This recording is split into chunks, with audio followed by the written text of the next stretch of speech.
here a bit. Pat, yeah, got it, well done. Stop in here, okay? So today's film is race 2 of the Walton and Frinton dinghy regatta. If you watched last week, you'll know that race 1 was in a bit more wind than we were expecting. And you can say the same about this one. The real difference here is the forecast today was for kind of 12 to 18. What we really got was 15 to 20 with some prolonged periods well above that. So it would prove to be quite a handful for a lot of the fleet. We of course are having a family sailing holiday. And as I explained last week, Izzy gets a bit anxious in a boat. So 20 plus knots and a tight river to race on isn't very conducive to a relaxing sail for my daughter. So I'm doing my best at this start to keep out of the way and try and make it as family friendly as I can.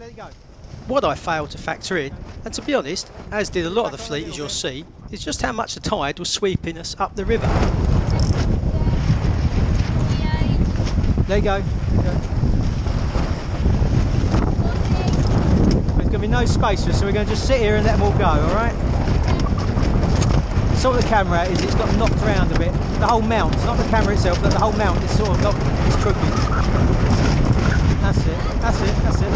Yeah. Yeah. Alright, let's sheet on and we'll tack round and get out of the way, okay? You ready? Behind the canoe, alright? Okay, we're going to tack.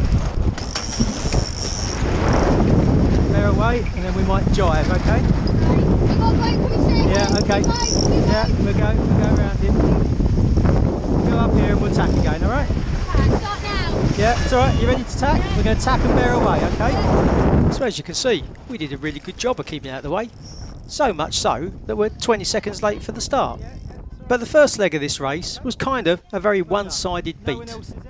So I was fairly confident we'd be able to find our own lane with some clear air. So starting this far back wouldn't hold us up as much as it would on the normal windward leeward.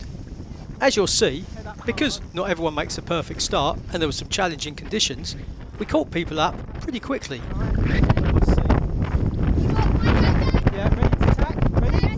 Go now. Okay. It's alright. Going up. Yeah. We'll get over here, get a bit of clear air. Yeah. Behind this yacht, yeah.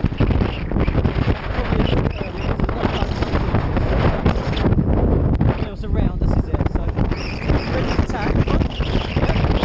Ready? Around this mark again, and we're going now. Okay. So the next problem was going to be the first mark. Today's course had this short beat down to the spit mark where we sort of turned right just across the river and then headed back down river towards the buoy that marked the entrance to the Walton Channel, which I think was called Island Point. Coming into any mark on starboard presents problems to the fleet, especially when the beat's quite short and the conditions are quite challenging. I fully expected there to be a lot of shouting and yelling at this mark, but to be honest, the fleet was really well behaved. But because we were preempting the worst, we set ourselves up on this first beat for a course that would take us round the outside. I just didn't want to put us into any stressful situations. We've got to go right, haven't we?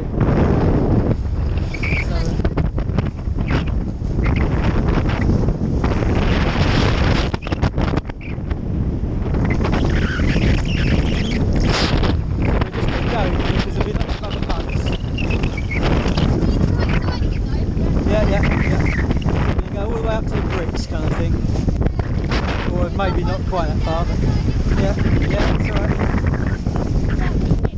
Yeah, we're just keeping out of everyone's way. So, is everyone ready? Yeah, okay. We're going now, alright?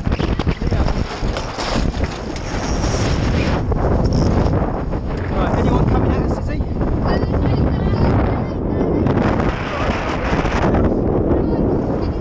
Yeah, okay. Shield.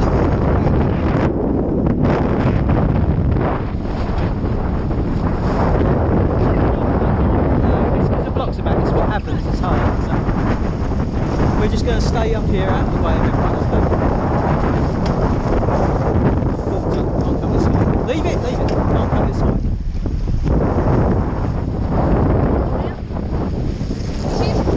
We're leave it for now.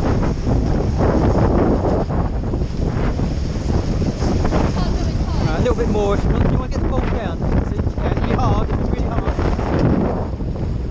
So as you've probably already started to come to realise, this was a cracking sail, but it didn't actually turn into that interesting a race. Because of the wind direction and the constraints of the river, a lot of the course was kind of join the dots. They put in as many beats as they could, but the fleet all sort of spread out a bit on the reaching fetching legs, which meant for you that when we got to the beats there weren't really many boats around us. And because of our slow start, we were behind them, and invariably, because of the need to keep to windward of boats ahead of you, they're all behind the jib, so you don't get to see them on the 360. Not that our 360 camera was proving to be that reliable at this sailing trip, but that's another story. Anyway, because this is going on a bit, let's skip forward to the next beat. We went out into Hamford Water and had a beat from Island Point up towards a yellow buoy that dropped somewhere around here. Yeah, okay.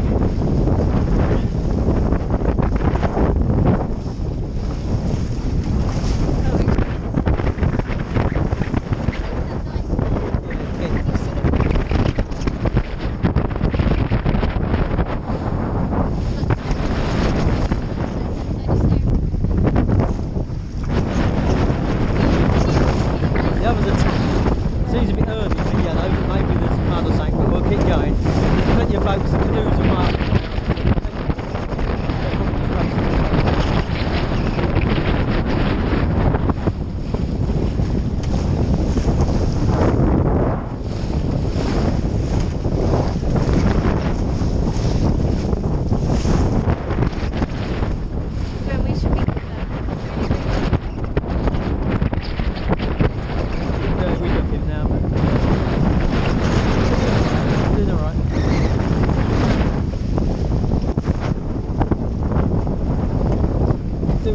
Tight tacking just so he has a go on the other left side, and then we're so now we know he shifts the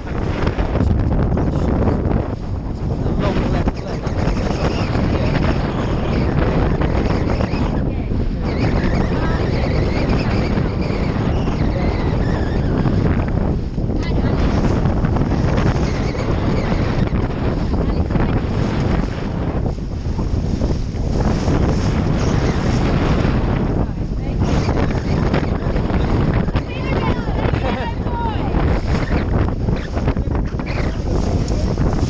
Island, and we done Peewit.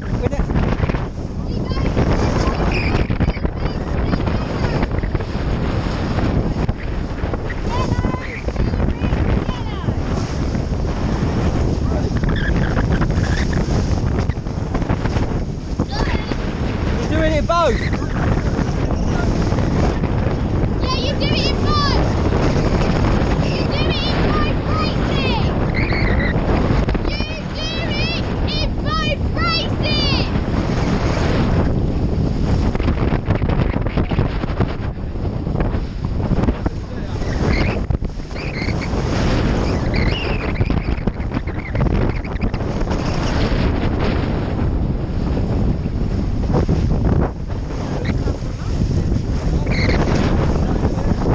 No, I think Peewit's that green one we just been past. No, I'm not sure. Everyone else did it though, so we followed them. Right, we're going to tack in a second, we're getting close. The tide's going to push us, isn't it? You ready then? Ready? We're tacking. There you go. Ah, that was me steering too far, sorry. You're right, Quite hard. Well over it, so. my feet aren't in the right place.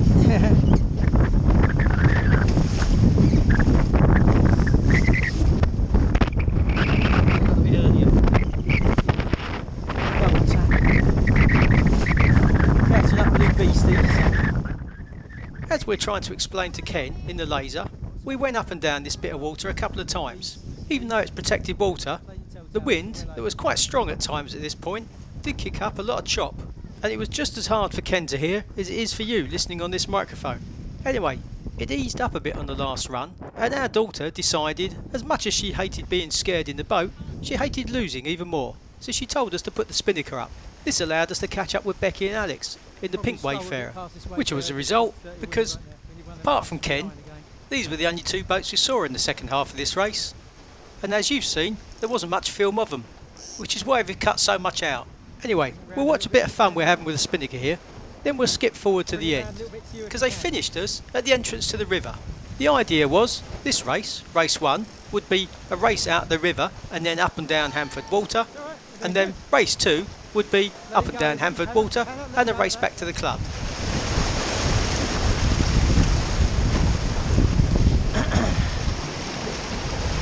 Probably in the dirty wind a bit, but yeah. So we'll get clear a bit and then we'll tack, alright, like everyone else is.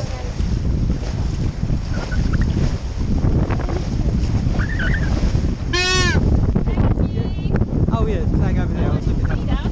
Yeah, no, I did, yeah. Right.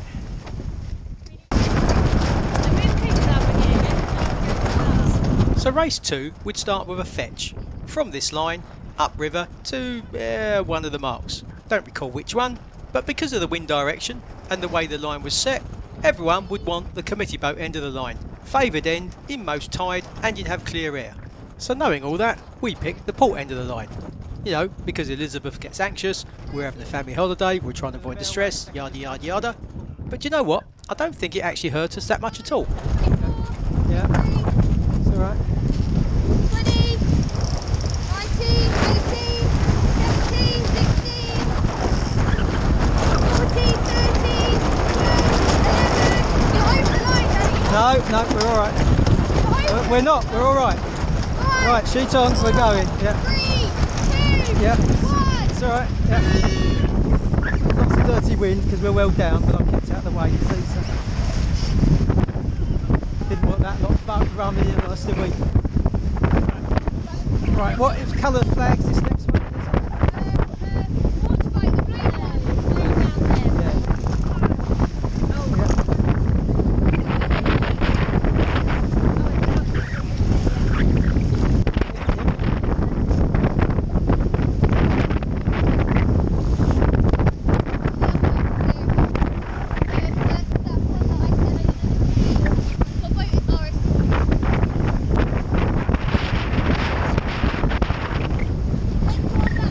Try and stay up to clear air. You want to clear up, do it. They're going deep with you.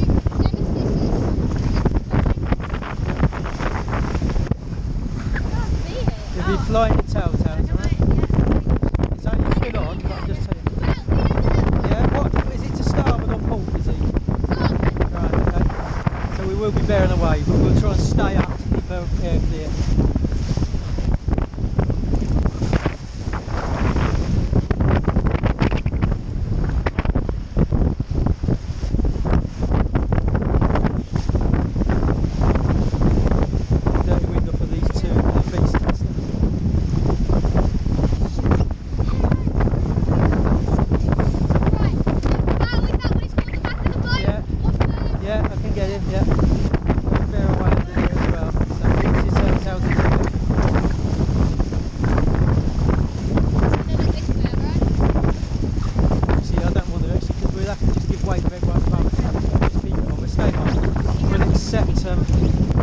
We'll accept that we're not saying perfect, but we at least have rights when we get to the mark.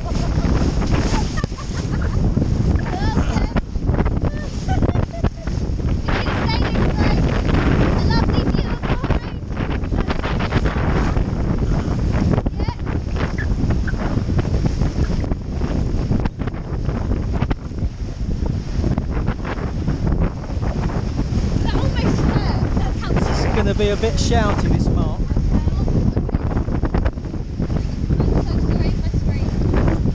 Easy to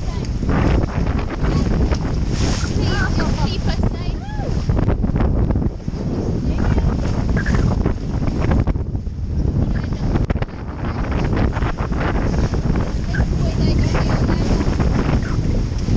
this Phantom, hopefully you can scream off the trumpets, and then we'll have a little slot behind Blue Beastie in the Phantom.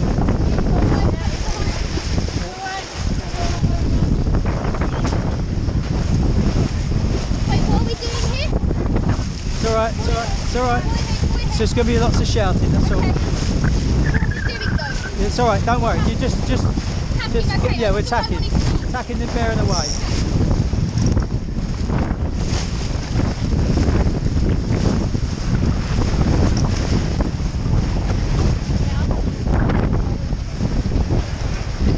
Okay, you ready?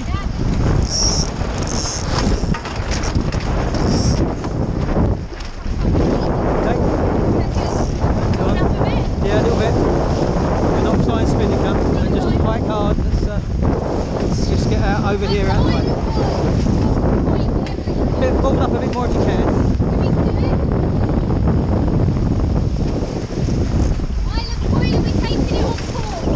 Okay. What one's I? Oh, it's the right out. It's the red, black, and left. And then we go to Peewit. Yeah.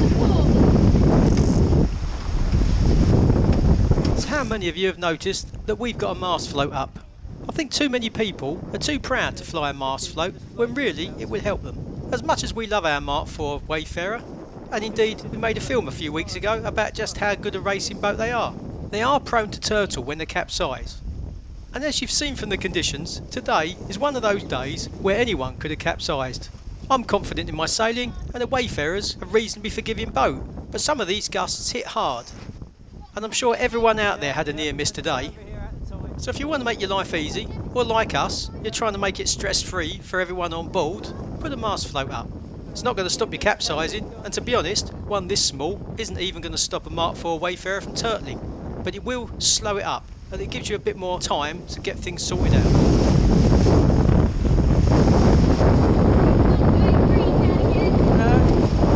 It's probably that plug then, or the box, isn't it? So while Izzy tries to get the 360 camera working again, let's talk briefly about Nemesis, Tim and Sarah, the boat that's just coming past us on the left. On all the upwind and downwind legs, we were quick. We could hold our own against everyone in this fleet, and all was good. But the trouble with sailing on a river is unless the wind is in completely the right direction, there's always going to be a higher proportion of that reaching and fetching stuff. And I don't know what Tim and Sarah do, but they had a click more boat speed on all the rest of us. You could hang on to them for 3/4 of a leg, and then something would just happen and they'd pop it on the plane and charge off. Looking back on it, I think it's because our boat is well set up for upwind and downwind, and we needed to straighten the mast and power it up a little bit more for the reaches. It's just that on a day like today, that's the last thing on your mind.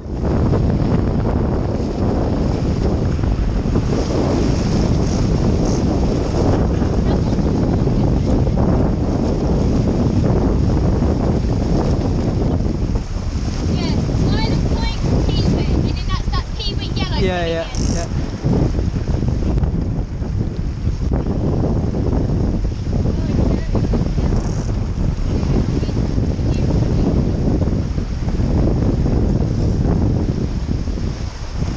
Sit in, Anna. I think Blue Beast did put their kite up. Yeah, it's tight, but we're not going to bother yet. It might be kiteable in a minute, but...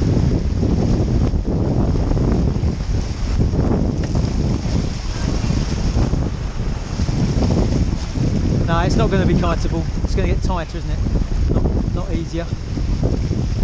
It might mean the beat, though, to yellow will be just a proper one-sided beat, which will take some of the advantage out of things. But Are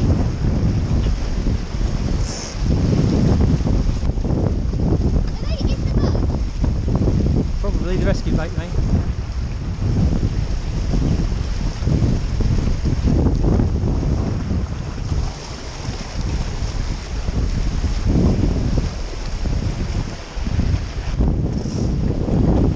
Up a little bit more if you can, is it? Oh, no, actually, well, yeah, go on, do it while you're there, but it'll be going down again a little bit more in a minute because we're going to turn in a second, aren't we? Yeah, be more on the beat. Yeah.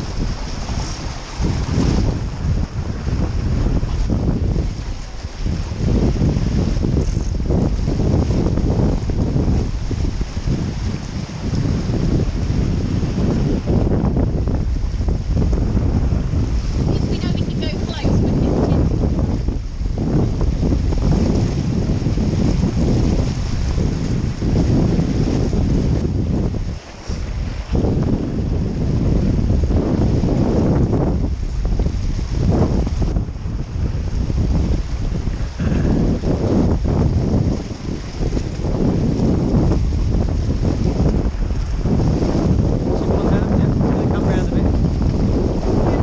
Unfortunately, from a filming the sailing point of view, this race ended up being much like the last one, in that the boats in front were just in front, the boats behind were behind, the wide angle lenses make everything look much further apart than it really is, but the net result is there's not really much on the film worth watching. So to skip to the chase, we finished 6th in this race, and as it happened, we finished 6th in the first one as well, which, given that in the conditions it was really a fast boat day, we're quite happy with.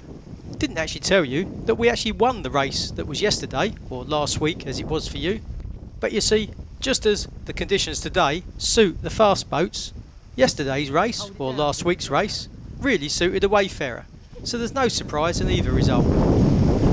This is our worst leg, this one.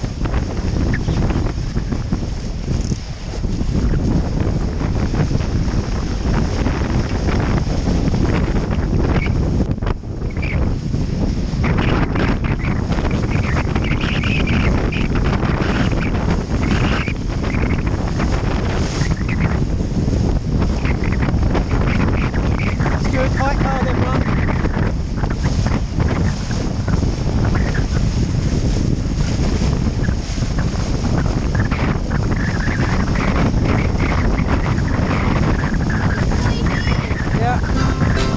Everyone else gone right over this side, so we're obviously doing the same thing, but I'm just taking the